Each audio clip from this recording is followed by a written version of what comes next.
Kevin Jerome Everson is an artist living and working in Charlottesville, Virginia, originally from Ohio, which is frequently the subject of a number of his films.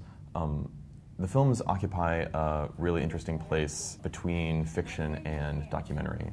They sometimes used found materials that appear unadulterated, but actually are very kind of subtly edited by Everson or subtly altered by Everson. Oftentimes, films might appear to have a very straightforward documentary quality, but again, are scripted or staged.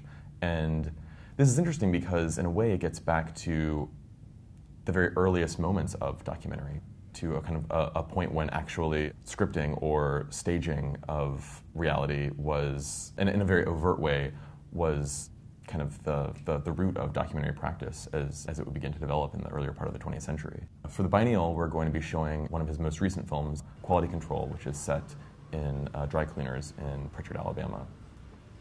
Everson's films are often set in working class African-American milieu, and work is frequently the subject of his films. Work not simply as an economic condition or reality, but as something with an aesthetic or even choreographic dimension. In some ways, you could say that his grand project as an artist is to reconcile the work of art with the art of working. You know, he sees that in the everyday gestures of life that we all bring to our jobs, there is an aesthetic dimension, a choreographic dimension, and that we can understand this as a parallel for what an artist does when he or she is making a work of art.